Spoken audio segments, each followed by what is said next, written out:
Beyond the buzzer, inside the game, this is SportsIQ with Larry Smith.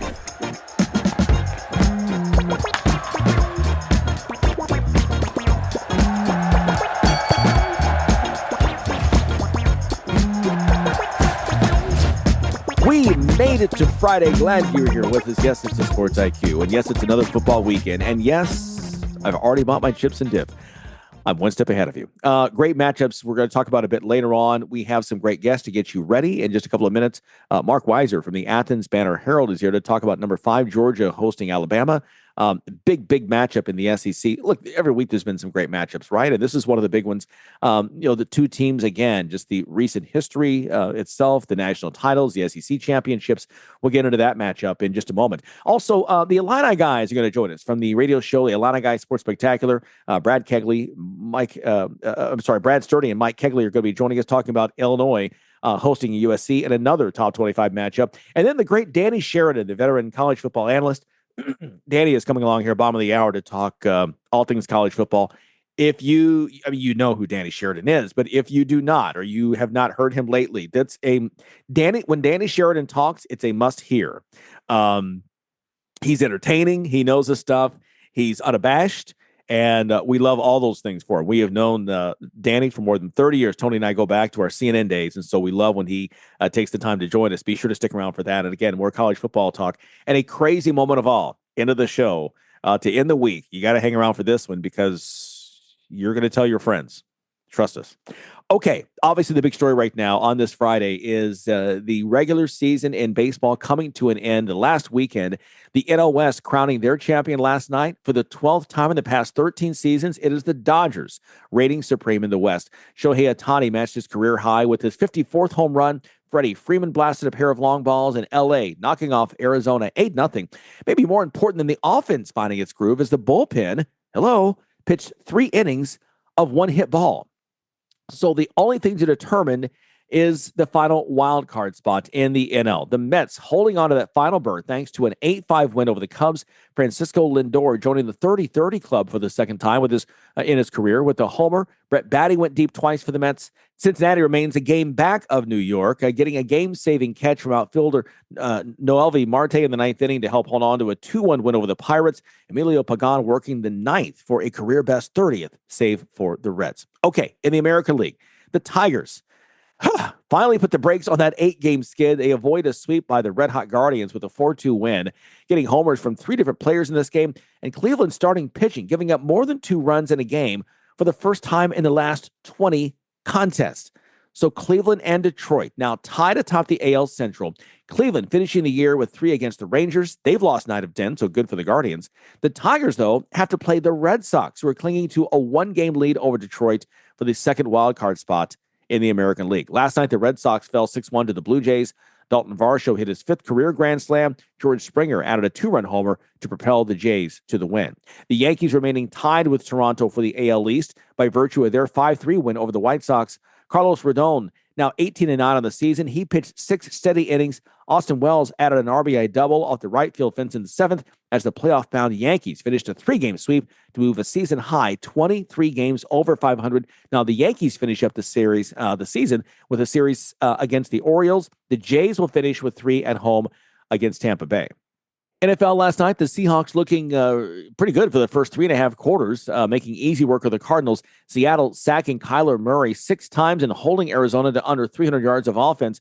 But Murray managed to rally his troops in the last 7 minutes, scoring twice, including a TD pass with 33 seconds left, game tied at 20. The Cardinals' ensuing kickoff was short of the landing zone, and the Seahawks got the ball at the 40. Sam Darnold drove the Seahawks down to allow Seattle kicker Nick Myers to drill a 52-yard field goal as time expired for the 23-20 Seattle win. The Seahawks' 8 straight wins now over the Cardinals, and the Cards' 2nd straight loss on the game-ending field goal. WNBA playoffs resume tonight. The Fever hosting the Aces for Game 3 of that series, and the league best Lynx, the regular season champs, heading out to Phoenix for Game 3 of that series. Both best of 5 series are tied at 1, so the Aces and the Lynx, they're the favorites, they're the top seeds, actually could lose and fail to advance if they lose both of these next 2 games that are on the road for them. one of the great matchups here this weekend, 7:30 Eastern Time, ABC, number 17 Alabama at fifth ranked Georgia. Love this because the one thing with divisional play, we didn't see these teams play very often in the regular season. They'd meet in the SEC championship, but to see them between the hedges or to see them over in Tuscaloosa at Bryant-Denny just was rare. I mean, you could go several years without seeing this, but we're going to see this a lot more often now, the way they're changing the schedule alignment in the SEC. Joining us with more, coming back on the show, glad he's with us once again, Mark Weiszer with the Athens Banner-Herald. Mark, I mean, for college football fans on the outside, we're loving this. The excitement's got to be great too because Georgia still one of the teams to beat, if not the team to beat in the SEC, and you get a chance to take on an old rival like Alabama here in September. Yeah, I mean, we don't know who the best team necessarily is in the SEC. Georgia sure looked like they could stake a claim to that with the way they played at Tennessee, coming back and finding a way to win that in overtime. And we'll see how things feel after Saturday night. But certainly, Georgia and Alabama are two teams with SEC championship aspirations, national championship type contenders. And as you say, they don't play too often in the regular season. In fact, Bama hadn't been to Athens since 2015, which is a awfully long time. And Kirby Wow. Smart very happy to finally get Alabama on Georgia's home field. Yeah. You had the bye week this past week, but go back to that game in Knoxville. That was just insane. Nobody saw Tennessee coming out like gangbusters and taking the early lead in the first quarter. They're up a couple of touchdowns, but coming back and winning that, taking advantage of the missed field goal there into regulation and the win in overtime. What did that do for this program to get that kind of win after a couple of early, money games early on that were wins and you dominated, but there were some questions around the country about how good this Georgia team was, and the Bulldogs showed it there in Knoxville. Yeah, particularly for Gunnar Stockton in the offense. I mean, against Marshall and Austin Peay, they didn't really need to show too much. They didn't show any really downfield passing game. And there was a question, is Gunnar Stockton and Georgia's offense capable of making plays downfield? And they showed, I guess it was the first offensive play. He went deep, I think it was to Colby Young. And then when they needed to on a fourth down in the fourth quarter, 28-yard dime to London Humphreys in the corner of the end zone to make the 2-point conversion and then get to overtime. So now it's the defense is kind of more of the question mark because Tennessee kind of shredded that secondary with, 3 or 4 really big plays. So, I think in a game against Alabama, you want to have your offense confident coming in because they need to keep up with what, Alabama's doing in their passing game with Ty Simpson, Ryan Williams, and Jeremy Bernard. You mentioned again the defense and some of the question marks. I mean, I think it was, like you said, a big game for Gunnar Stockton to prove that he is the man, replacing Carson Beck, who moved on to Miami after a couple of years. When you're at Georgia, you were one of the elite programs, not just in the SEC, but in the country. It's hard to think of the success that the Bulldogs have had and Kirby Smart has had, of there being major question marks, but it felt like this offseason there were some question marks. What have they done here in this first month to kind of answer some of those concerns as they try to go for another national title? Yeah, I think in the day and age now of the transfer portal, NIL, there's going to be more question marks every year about every team. And Georgia in particular, was a team that won national championships in 21 and 22 with just incredible depth, particularly on the defensive side of the ball, as you see on NFL Sundays now, all the former Georgia defensive players, making big plays and lining teams' rosters. So for Georgia, it looks like the offensive line in particular is where the depth is pretty thin. They have had some injuries there. The right side of the offensive line, they're going to be without Ernest Green on Saturday, who is the one guy that actually has a bunch of starts under his belt. But they're relying on true freshman Juan Gaston's. If he doesn't start this week, he's going to be another key backup. They have other guys as well that they've had to lean on early on, on that right side of the line. So the one area that I think Georgia feels much better about is wide receiver, where they did go in the transfer portal and grab Zachariah Branch. Noah Thomas really hasn't been much of a factor yet. I wonder if this will be the game. He led Texas A&M in receiving last year, but you're not seeing the drop passes like you saw last year. Whether that's a chemistry issue that Carson Beck had with his wideouts last year, and Stockton seems to be more on the page with them. I'm not sure, but that's an area where they upgraded and they do feel good about. And talk with Mark Weiszer here once again with the Athens Banner-Herald as Georgia's getting ready to host Alabama in a great top 20 matchup there in Athens Saturday night. Let's talk about this Crimson Tide team right now. Some question marks there. We all have said from the beginning of the DeBoer era that, boy, you don't want to be the guy who replaces a legend, right? And already there are, rumblings of maybe he doesn't make it past this year, et cetera. What do you see with this Alabama team right now that concerns you from the Georgia side going into tomorrow? Yeah, I mean, I referenced it. I think in particular, they're going to be able to make plays downfield. I think it's just a matter of, can Georgia keep up with them? And Georgia, being at home, I think their defense will be more comfortable. They'll have the fans behind them. I think Alabama's offensive line, in particular, is going to, have a challenge. With the crowd noise. Will they have several false starts? Could that put them behind the chains?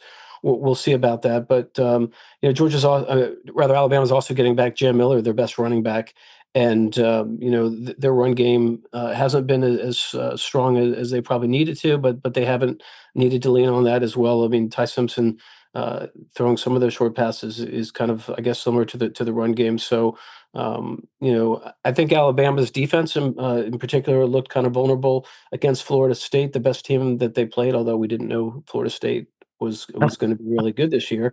But will Georgia take a page from what we saw with Florida State and get Gunnar Stockton even more involved in the run game, because Alabama had some trouble with Florida State in that regard. I think they gave up more than 200 yards rushing. So Bama's offense, though, if you talk about what in particular, it's Ty Simpson and the passing game. Yeah. You never want to look ahead, past one game. Each week is just 1-0, but, we in our end can't help but do that. I do look at a schedule that I feel that, look, there's no SEC schedule that's easy. That just doesn't exist. But it feels like that this is a schedule that is more manageable than most. Obviously the game over at Jordan-Hare, that's going to be always, Auburn has been ranked, not at the moment, but that's always a challenge. Ole Miss always is a challenge. Big game in November, looking at Texas coming in. That's one I've had circled on my calendar, since summer. Began to look at this in terms of just possibly that could be one right there that if things fall right, could be with a SEC championship game berth on the line on that game. Yeah, I mean, let's see what Arch Manning looks like in November. He looked better last week, I guess it was, against one of those, maybe it was an FCS opponent. He needs to string together some consecutive weeks of looking kind of closer to the Arch Manning people expected. I do think that Auburn game, which I assume is going to be at night, they haven't announced a kickoff time yet. Mm-hmm. I think Cam Newton's going to be honored maybe pregame or halftime. So I think that's going to be a pretty, great atmosphere. And I think Auburn certainly could have won at Oklahoma. I know they had that kind of hideaway play that went against them. So that looks like a tougher game than we might have expected. Florida obviously doesn't look like as tough a game. Their offense kind of is in shambles. And then Mississippi State with a noon kick is kind of a forgotten game, but they're looking more formidable. We'll see if they can, put up some resistance. But yeah, it's when you don't have to go to Alabama, when you don't have to go to Ole Miss, when you don't have to go to Texas, you get those teams on your home field. That is encouraging for Georgia fans. Now, Georgia Tech in Mercedes-Benz, that could be something if I think they have a pretty easy ACC schedule, if memory serves me correct. So that looks like could be a very exciting Friday afternoon game on Thanksgiving weekend. Yeah, and especially coming off the game last year that was such a thriller. I mean, it's been a series dominated by Georgia, obviously, in recent years. From the outside, what was the decision that went into moving that to Mercedes-Benz instead of having it on campus? Do you know? I think Mercedes-Benz, Arthur Blank's organization, gave Georgia Tech $10 million to move the game. That'll do it. And they are also charging a lot of money for that ticket, which I don't know if they're having problems selling it or not, but I get a lot of emails offering tickets for that game, and I think they're like 150 a pop to start. Maybe I don't know exactly, but yeah, I think Georgia Tech is happy to move a game off campus if they're going to get paid like that. Yeah, absolutely. From 45,000 to 70,000, 10 million. Yeah, we'll take that. Absolutely. So, well, there it is. You had me at 10 million. Where do I sign? Mark, thanks so much. We know you're super busy getting ready for game day tomorrow. Man, enjoy the game. We can't wait to watch, and we'll talk with you soon. All right. Good to be with you guys. All right. Thanks so much. Appreciate it. Mark Weiszer, we get once again, the Georgia beat writer for the Athens Banner-Herald. A big game tomorrow, 7:30 Eastern time. It is Alabama at Georgia. We really cannot wait for this one. Like I said before, this is a team, and he just said, hard to think that in a major conference, Power Four conference, that two rivals like Alabama and Georgia. I mean, like that, Alabama hasn't been in Athens since 2015. That's a decade. Imagine if I told you that Ohio State hadn't been in Ann Arbor since 2015. You would think I was Looney Tunes, and you'd be calling for, if you don't get help at charter, get help somewhere. You'd think there's something wrong with me. So this is where I like division play. I just have always liked that, but I love the fact they don't have divisions. If nothing else, for this reason, that you get it, we the fans get a chance to see these fantastic matchups more than we normally would. And I mean, so when you're watching this week, thank the college football gods for expansion, because without expansion, this game probably doesn't happen. It's another 2 or 3 years before they make it to Athens. And that is sacrilege, my friends, in college football. We need these matchups. Okay, big show coming up. The Illini guys, talking about the Illini. And how do you, remember when your mother ever make you drink castor oil when you were a kid? Are you old enough to even know what castor oil is, the taste? Illinois trying to get first they've taken some castor oil to fix what ailed them last week, and then trying to get the taste out of the mouth. We'll talk to the Illini guys about their big matchup with USC coming up next on the Sports IQ. You're listening to Sports IQ with Larry Smith. Welcome back here. More college football. And we've been talked earlier this week about the Big Ten game in Bloomington that turned out to be, it's like Lions Christians in the Coliseum. Boy, it just wasn't 63-10.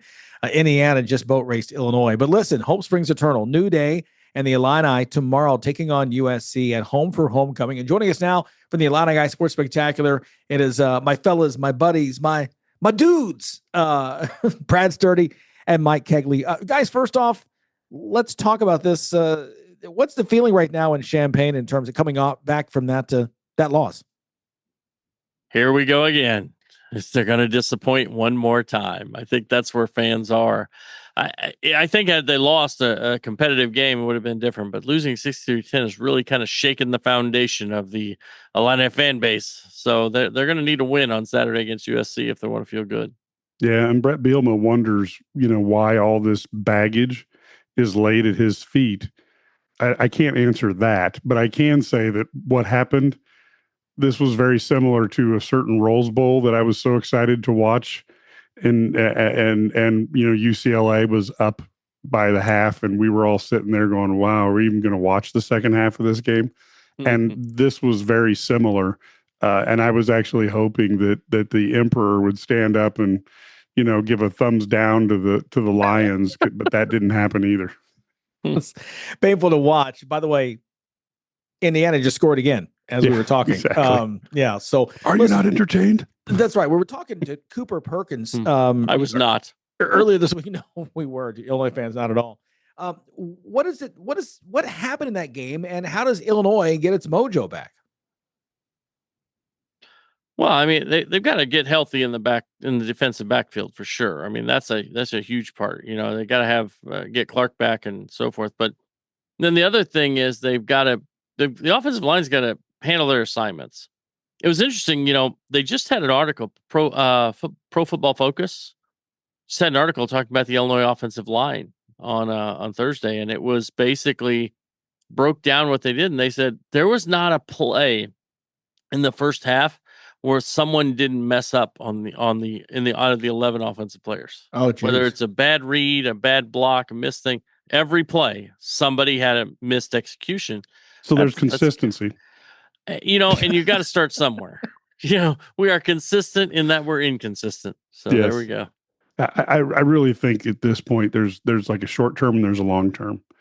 Bielema talked about figuring out maybe what these guys can do and make sure you ask them to do a few more things that they can do. Secondly, they've got to execute on things that are hard. And then the third thing, I think in the long run, you've got to ask yourself, what can we do to get better to compete? Because if Illinois expects to compete with Indiana and USC and Ohio State, they may need to face the facts that maybe they have to recruit even better than they have in the last few years. Mike, they may also have to put Luke Altmaier in bubble wrap.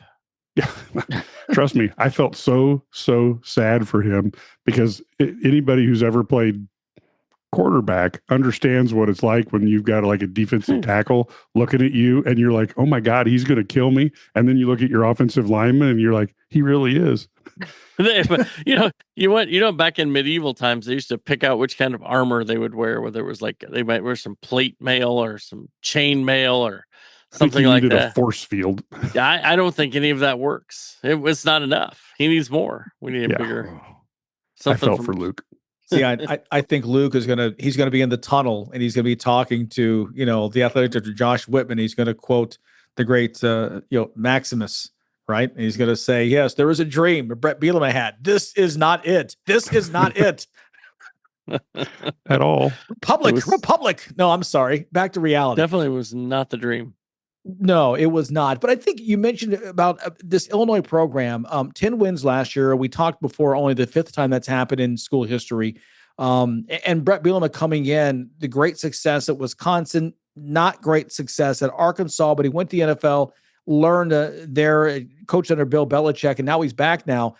It still feels like this is a different program than before. And I think they need to win Saturday. If you don't, and you guys know this, Illinois, Purdue, we had the Purdue insider on a couple of weeks ago talking about, he was mentioning Illinois then and how impressed he was. Purdue gives Illinois trouble all the time. And then you have Ohio State. You can look up all of a sudden and go into their bye week on a 4-game losing streak. That's how crucial this game is on Saturday. Yeah, it really is. It's a game that I think they can right the ship and just be more competent. Look like Brett Bielema was looking at this. I mean, they're just the defensive backs playing inside leverage and then just getting beat inside. He's on the sideline just going, what are we doing? I mean, you can see it on his face. Like, I don't even know how to fix this right now because we're completely clueless. And so you kind of have to start with like the basics, fundamentals, competence. And I think it's going to be different if they do that. And I know Brett Bielema is a good football coach, so he's going to have these guys more ready to play now. Will that mean a win? I'm not sure, but at least they'll have they'll be in a better spot. Yeah, they're going to have to be competitive. I don't think Brett Bielema is interested at all in moral victories, but this has to be something that even for players, it's got to be in the back of their mind if things start going bad. And that's probably the biggest thing that I get nervous about, because you're going to play USC, you're going to play Ohio State, and you're going to play Washington on the road. If things start going bad, guys can't have some sort of PTSD flashback to Indiana and panic. And so it would be great to see a victory, and certainly a competitive game would at least maybe slay that part of the dragon. Talking with Brad Sturdy and Mike Cagley of the IlliniGuys, the Sports Spectacular radio show that's heard on 25 stations around the Midwest. You mentioned this Illinois football team, but again, it's a noon Eastern time kickoff on Fox. They're the Fox, what's it, big noon kickoff they call it, the special show. They're coming in, setting up there in Champaign, so that's exciting. Alone again for a program that doesn't get that kind of national attention. This is huge. I'm not sure if they've even had that, or if they did. The kids on campus right now probably weren't even born the last time they had one of the networks came and set up, ESPN or whatnot. I want to get your thoughts very quickly on Illini men's basketball. A lot of buzz about this team a couple years ago, the Elite Eight. Last year got the win, lost to Kentucky. But they've got some players back right now, and the big splash of Brett Underwood going overseas to get several players. You guys are already been talking about this team, and how do they look right now going into the preseason? Yeah, Underwood's talked about how versatile he feels like they are. They're so long.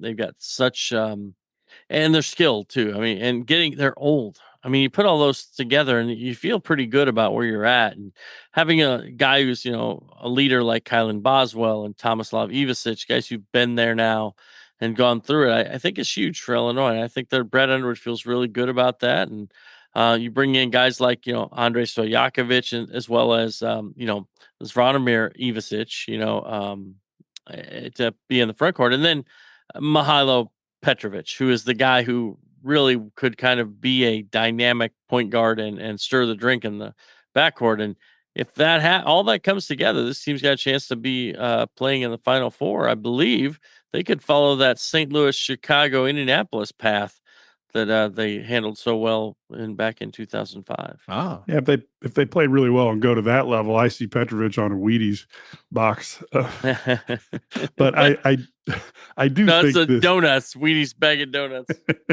I do think this is going to be a very fun team to watch. I think they're going to be a team that looks for the open guy. I think they're going to be a team that's maybe more fundamentally sound than we saw last year. And I also think if Boswell is growing into that leadership role, he provides them a leader that they didn't have last year. And we don't know what any of the other transfers might do as well. So I think having somebody who wants to be better than John Belushi when he was doing the donuts before the decathlon, I think that will really help the Illini, this year, because Underwood can't be the head coach who's also the guy on the court telling people what to do, and I think they may have that leadership that they missed when Terrence Shannon Jr. was gone. yeah, great stuff. All right, fellas, awesome show. Brad Sturdy, Mike Cagley. Your co-host is kind of a jerk, but you guys are okay. The Sports Spectacular, IlliniGuys.com. Thanks for joining us, man. Appreciate it. Good luck on Saturday. Hopefully he doesn't dock us for not having a tie, Brad. Points off. There you go. All right. Stay with us. More Sports IQ coming up. The great Danny Sheridan joining us next right here. Stay here. You're locked in to Sports IQ with Larry Smith. Yep, we continue here on the Sports IQ. And up next, producer Tony has our next very familiar guest. Thanks, Larry. Yeah, this is an old friend joining us again. Danny and I and you, we all go back at least 30 years. And we're lucky to have sports analyst Danny Sheridan joining us, college football analyst extraordinaire Danny Sheridan joining us again. Danny, welcome into another episode of the Sports IQ. Thanks for taking some time and being with us. No, thanks for having me on, Tony. Always a pleasure to work with you, especially I like this better because you used to holler at me last time behind the camera. Now you can't holler at me. You're live. Exactly. Now we're live. Everything's got to be on the up and up here. I don't have to worry as much about timing with radio as we did in TV. So I Danny, used to always enjoy it when Dan Hicks was the host, and I guess I was the co-host. And you used to straighten Dan out, and he would tell you, "Hey, I can't control him." Anyway, absolutely. Good Well, memories. this season has been interesting already, especially Danny on the coaching front. We're seeing things that we've never seen happen before in college football, where guys are getting fired 2-3 games into a new year, and already somebody's looking to go in a new direction. Is that become the new normal now in college football? Well, I would say absolutely, Tony. What you've done, or what this has done, you've set a precedent for all the ADs across the country. Hey, it's okay to do what we've never done in the history of college football, fire a coach after 2 or 3 games. So, yeah, they've definitely set a precedent. The 3 coaches that got fired, real easy. They had embarrassing losses. Foster at UCLA. It's one thing to lose to New Mexico. It's another thing to lose 35-10. Now, if he had lost 35-0 to Southern Cal, nothing would have happened. Well, maybe not Southern Cal because that's a rivalry, but that was an embarrassment. Pride, Virginia Tech, Brent Pry. It's one thing to lose to Old Dominion. Tony, I think they lost like 45-20 something. That's really bad if you're an alumni. And Gundy, God, he's been there, I don't know, over 20 years. 20 years, yeah. I read his win percentage. Listen to this, is 65, a little over 65%. You say, that's not bad. Oklahoma State, they're like a stepchild, like Auburn used to beat Alabama. But the previous 90 years, you ready for this? The win percentage at Oklahoma State was 46%. So this would be like a Bear Bryant coming to Oklahoma State. But anyway, as we just said, when you lose to Tulsa, they always kill Tulsa. And when you they did get it blown out, but I think he lost, 19-12 or something like that.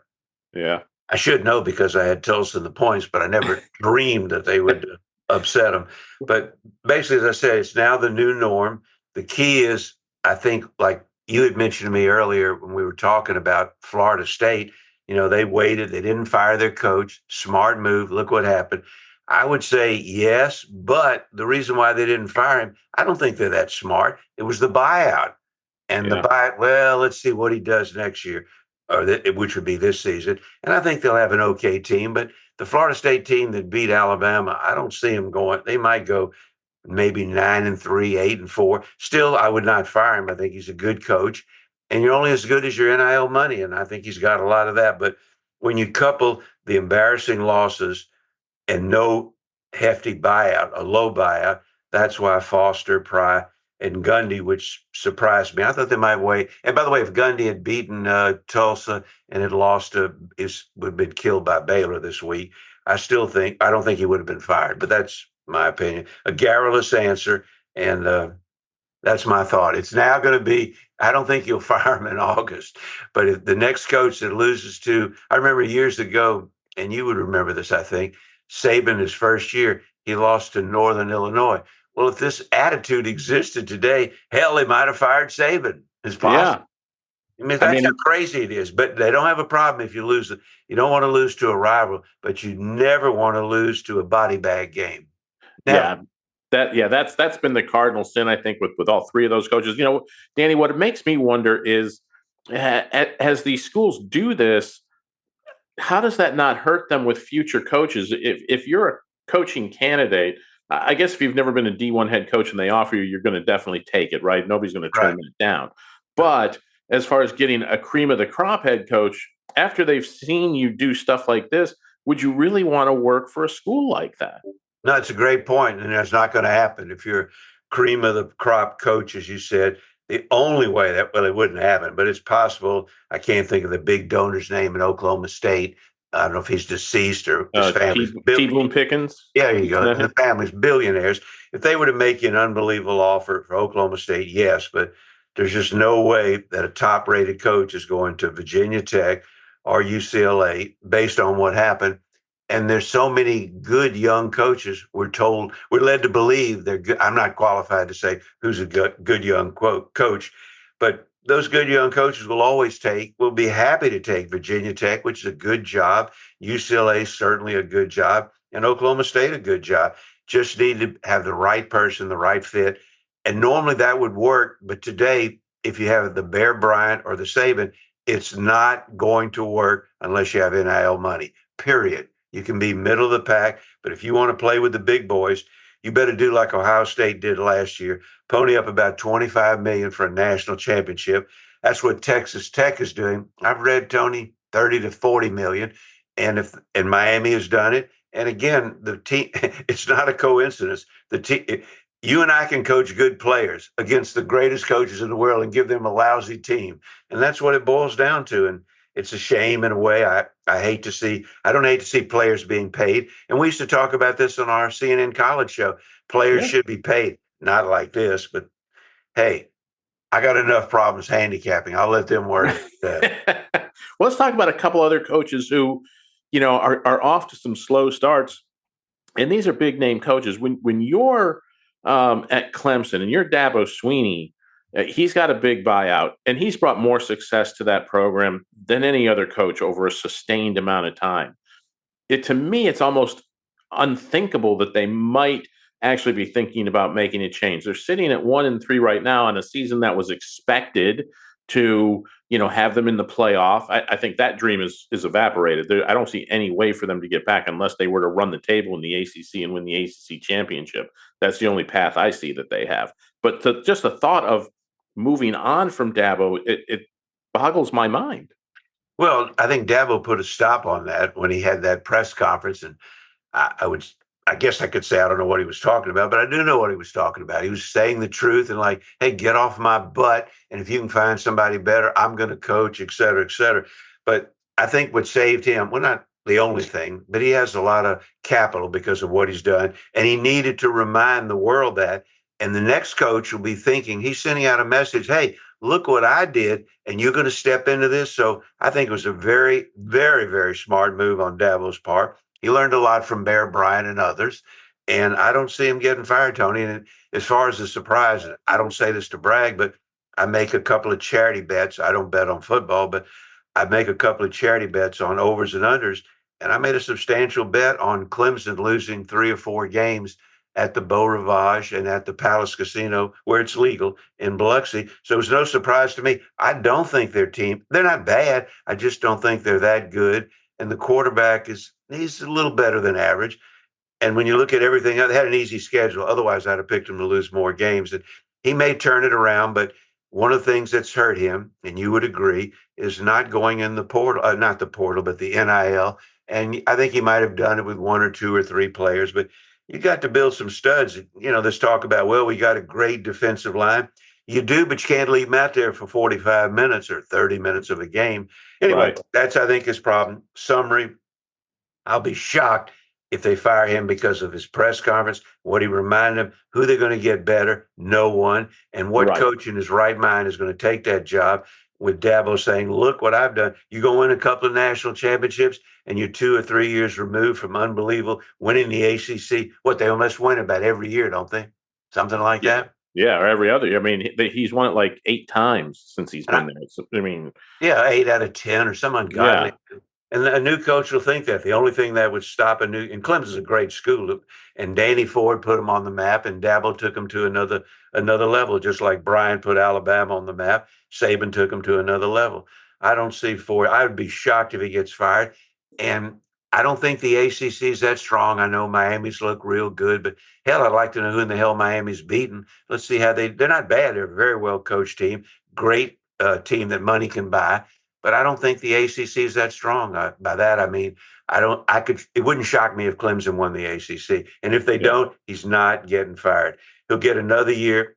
Wheels coming apart would be like if he went 4-7 and lost to middle of the pack ACC and some schlock school from Carolina they played. Right. I could definitely see that. Another school, Danny, that's not even remotely thinking of firing their coach. Indiana, that was a pretty good statement, pounding Illinois last week. Is that a team that Indiana, can they make some noise come the playoff time? They made the playoff last year, were dispatched in the first game. But is this a team you think is good enough to make a playoff run? If you and I were on the college football committee, nothing against Indiana, he's done a great job, but we would never put him in the playoffs last year. I wouldn't put him in this year. Off the top of my head, they beat Old Dominion, all right, Kennesaw State, Indiana State, and they played a good game against an Illinois team that I don't think will win 7 games this year. To me, you asked me about Indiana. You've read it. I think I sent it to you. My worst 16 Power 4 conference teams. In that group, I have at least 5 or 6 of them that Indiana's going to play. Michigan State, they're horrible. UCLA, enough said. Maryland, Wisconsin, Purdue's the worst I've ever seen. This week they play Iowa. They're an 8-point favorite. I think Iowa's middle of the road. But the answer to your question is, I don't think they deserve to be in the playoffs, because to me, playoffs have to be not winning your conference. If if ACC, anybody, Boston College wins the ACC, I don't care. They're not better than Alabama, etc. So my point is, if Indiana can beat Oregon or Penn State, then I will certainly concede that they're a top 12 team. Until they do that, and there's no disgrace in not doing it, they've come from nowhere. And I don't think they can do it. So to answer your question, another garrulous morning answer would be no, they're not in the playoffs. Beating Illinois means absolutely nothing to me. I mean, it's nice. I've elevated them in my mind. They're a little bit better in the Big Ten than I thought, but they got such crap teams in the Big Ten. I mean, they're just teams that wouldn't have a chance in Division 1 AA if there was such a thing anymore. FCS, I guess. Yeah. And speaking of the Big Ten, let's take a look real quick. We've got about 3 or 4 minutes left. Wisconsin. Luke Fickell was the rising coach. He was the shining star. Urban Meyer protege coming out, went to Cincinnati, turned that program around, goes to Wisconsin. They are struggling. If you're Luke Fickell, are you, with the wave of coaches getting fired in season, are you starting to wonder, am I going to make it to October here? Well, 2 things. If I were Luke, first, I don't know what his buyout is. And yes, he's like, I'm not going to compare him to Saban, but if we started talking about Saban 3 years ago, my God, he's wonderful. And then NIL comes and he sees the writing on the wall. You can't compete. And that's what Fickle's problem is there. They need to step up and pay more money. If you're going to tell me he's not a good coach, I disagree with you. If you're going to tell me he's got a lousy team, I certainly agree with that. But I attribute that not to recruiting, but to NIL money. And if you want to be a big boy in the Big Ten, you better step up and have a $20 million. I think each school's going to get $22 million. They can pay the players. Additionally, they ought to get another from their alumni, another $20 million if they want to be competitive with Ohio State, Penn State. And you think Oregon pays any players?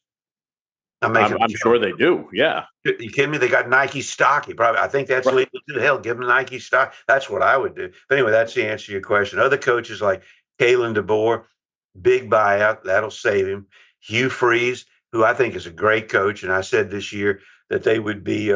I thought they'd win. I think their win total is around 7. I said I thought they'd win 9 or 10. I thought they'd beat Oklahoma. In my mind, they did beat Oklahoma last week. They didn't beat the referees. There were 4 or 5 atrocious calls. But when Hugh Freeze plays Kalen DeBoer, you're going to read in November, one of these coaches is on the hot seat, and they both will have very good records. But anyway, hey, let me say this. Like I told several of my coaching friends, I will not mention the names, and you know who they are. They were bitching to me about, this, that. And I said, wait a minute. Go teach school for $40,000 a year and give up your $10 million plus job, a year. And that sort of put them in perspective. In other words, don't cry to me. You don't have to take 8 to 12 million a year. You can go back and teach whatever you were doing. Of course, that brings silence, but that's enough. Right. Yeah. Yeah. The thought of going back to that, they're not going to go for that after they've, taste a little bit of that college football gravy money that is rolling and rolling in the sport right now. Unbelievable. And the buyouts, I give credit to these agents. They should never be allowed to negotiate with these presidents who are very bright and are not in the real athletic world. Negotiate with the athletic director. And if he's stupid enough to give you, look at these buyouts. Southern Cal, I'm trying to think, his is something like 80 or 90 million. Yeah, it's about a little over 80 million for Lincoln Riley. Yep. And there's nothing wrong with Riley, and that's probably going to save him because he has a good team this year. But hell, when he took the job, he didn't say, I'll be tough in 4 years, and they would have gotten rid of him 10 minutes later. But it's the buyouts are obscene. I think the coaches should be protected. What bothers me, and I know you'll agree, I shouldn't say the assistant coaches, they're the backbone of a coaching staff, and they need guaranteed money. Because when the big guy leaves, he gets 80 million, and they don't get anything. They get, a year's salary. Good luck, find a job. But life's not perfect. I love the coaches. I've gotten to know them thanks to you and the show at CNN on a personal basis, and I can relate to a lot of things they say, but I do not feel sorry for them with the money they're making. But they do have a tough job babysitting 100, children and alumni and kissing butt with everybody, and then expected to be 24/7 on the coaching trail, which every one of them are, except for my dear friend Steve Spurrier. He manages to play golf. He's got guts. Absolutely. Well, Danny, thank you so much. This has been great. Love talking college football with you. Love having you on the show. We'll call you again, as we hit into middle of October. We're going to need to see what that crystal ball is looking like for the college playoff from you. Thank you so much. The question is the crystal ball, but how many coaches are going to get fired in October? Yeah, but there may be a slew of those. We may be talking about that as well. Again, thank you so much. Appreciate you. We will be right back. Larry and I will be talking a little bit of college football and what we see happening in some of these games this weekend after we take a quick timeout. Okay, getting ready now. Let's take a look at some of the games with producer Tony. And Tony, we were just talking here in the break that, boy, there are a lot of really good games this weekend. Let's start with the one we talked about at the start of the show. In the SEC in Athens, the 17th ranked Alabama at number 5, Georgia. Both teams need a win, right? It's for Eagle reasons. But for Alabama, they really need to get this win. A loss here, and boy, the Boo Birds and the critics are going to be very, very vocal back in Tuscaloosa. Yeah, if you're Kalen DeBoer and his family, you really need a win here because somebody might just go put a for sale sign on your house if you lose without even letting you know that they're doing it. I just don't know if Alabama has enough, and it's scary to say that for all the great recruiting that they've done the past decade plus, they may be a little short on talent right now. I really wasn't impressed in that game, obviously against Florida State, but I just don't know if they've got enough on defense to get it done against Georgia. They've had a couple of games to figure it out. They had a bye week coming in. This just doesn't set up as going to be Alabama's day to me going in. The one X factor, I think, is Ryan Williams. And if Ryan Williams can have a huge day, then all bets are off. But that's what it's going to take for Alabama, I think. Yeah, exactly. And the thing to look at the schedule, first off, you beat a Wisconsin team handily, as you should have, 38-14. Speaking of coaches, I mean, man, Luke Fickell, he may not make it out of October. I mean, it is the wheels really coming off there in Madison for a guy that was riding high coming from Cincinnati, from an Ohio State guy under Urban Meyer. So you've got Georgia, but again, that's just the first of 4 straight ranked teams. You're hosting Vanderbilt. Alabama knows what they could do, right, from last year. At number 20, Missouri, you're at home against number 15, Tennessee. You get South Carolina, not ranked, but they were. Then you're at home versus number 4, LSU. And then you're at home against 7th-ranked Oklahoma. And then comes my little EIU Panthers in on a money game. Thank you very much. Pay me. And then you are at Auburn. I mean, they're outside of the EIU game. There's nothing easy about Alabama's schedule the entire way. We've talked about the schedules in the SEC. This may be the most difficult SEC schedule, and that's saying something. Yeah, I mean, they've got a lot of big games still left to play, and the way that sets up even with Oklahoma is Oklahoma should have John Mater back by that point. He's going to miss about 4 weeks coming up here, but he should be back for that Alabama game. It's tough to imagine when you already have one loss. I mean, I just don't see too many 3-loss teams making it into the college football playoff. If you lose 2 more, and it's easily done in this schedule that they could, I mean, again, you're Kalen DeBoer in your first 2 years out, you don't make the playoff in either year after you had been the perennial team that makes the playoff. It's going to be a long off season for Alabama if they lose a couple more games here. Yeah, it really is. Consider this. In Alabama's SEC schedule, every team either is or has been ranked this season. That's how difficult it is. Another great matchup, Big Ten. And this is the one, boy, I need to set up a second TV to watch this or something. You've got number 6 Oregon at 3rd-ranked Penn State. Listen, take nothing away from Ohio State and Michigan. These are 2 of the Titans in the Big Ten. Yeah, they're the 2, them and Ohio State. You've got 1, 2, 3. They're the 3 best teams. Clearly head and shoulders above everybody else. No offense to Indiana intended, but until I see them beat one of the blue bloods of the Big Ten, then I'll buy in a little more to the Indiana program. Yeah. But right now, these 2 facing off, this is almost like a playoff preview matchup. The same thing with Georgia, Alabama, basically. But this really is a good preview matchup. I'm interested to see how Dante Moore handles the pressure that Penn State's going to be able to bring. And I'm also interested to see what that Oregon defense can do with the Penn State ground game. Look, those guys can rack up yards in a big way. The backs, Singleton and his partner there, have been there for 3 seasons now. So they're experienced. They're good. They bring a little bit of difference to the game, right? A little bit of thunder, a little bit of lightning from that pair. And it's nice to have. It allows the quarterback to have some security. Drew Haller's a 3-year starter. There's a lot of experience on that Penn State side. The whiteout, the fans, nothing is going to derail Oregon from probably making the playoff, right? But they may lose this one. I think Penn State has a slight edge in this one, and we'll see how it plays out Saturday night. Should be exciting.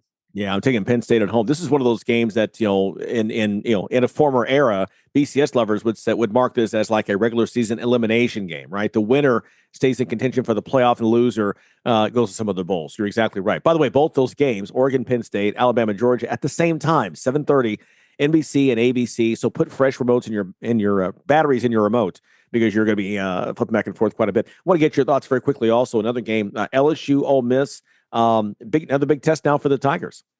Yeah, I mean, the tough road game going to Mississippi, that's never an easy place to play. I think they've got enough. I think the defense really has been stellar for LSU. I'm surprised at how good they really are. You really can't find too many weaknesses. Harold Perkins is a one-man wrecking crew out there. They're going to have Whit Weeks back after he got tossed from the last game for a targeting hit, so he'll be back, probably mean and ornery as ever. I don't see LSU pulling the upset here at all, and really pains me to watch Brian Kelly go to 4-0. Yeah, I know that hurt you. Sorry about that. So actually, it could be 5-0 after this. 5-0 at this point. Yeah. The pain's even worse. LSU, number 4 in the country, at number 13, Ole Miss. That's a 3:30 ABC start. By the way, if you want to get more on LSU, be sure to go back and look. If you're listening, you can find us on podcasts. By the way, Spotify, Apple, we're everywhere. We had the voice of the Tigers, Chris Blair, was on the show earlier this week. If you want more of a breakdown of that game, be sure to check that out. Okay, a crazy moment of awe is next. Okay, time now for a moment of awe, and sit back for this one. You've heard about former Chargers quarterback Phillip Rivers and his wife have 10 children. That's huge family. Well, Sean Alexander has told Phillips, hold my beer. Actually, his wife, Valerie, has said, hold my beer. Sean and Valerie, the former Seattle Seahawks running back, Sean Alexander, his wife, Valerie, they are expecting their 14th child very soon. Yes, they have 13 kids already. They did lose one as an infant, sadly. They were married in 2002 and set out to basically field a football team with reserves. It's just he told someone on a podcast, yeah, we're just not trying to tell everybody. 14 kids. I guess you have to have one of those big church vans. Because even an Escalad's going to get these kids around on family vacation. How do you take family vacations? How does it even happen? I don't know. But anyway, Sean Alexander, already a huge family, and God bless you. God bless your wife, Valerie Alexander. A 14th child is on the way. So as you're watching college football, just think one side of that team right there at the line of scrimmage could be the Alexanders. Just think about that. All right, we appreciate our guests stopping by, the Illini guys, Brad Sturdy and Mike Cagley, also Mark Weiszer talking about Georgia, and the great Danny Sheridan as well. We appreciate you being here every single day, Monday through Friday. It's a Sports IQ. For Josh and Tony, I'm Larry. Make it a great weekend. Enjoy the games, and we'll see you back here on Monday. Thanks for listening to Sports IQ with Larry Smith, Monday through Friday. Continue the conversation at SportsIQ LS. We'll see you next time.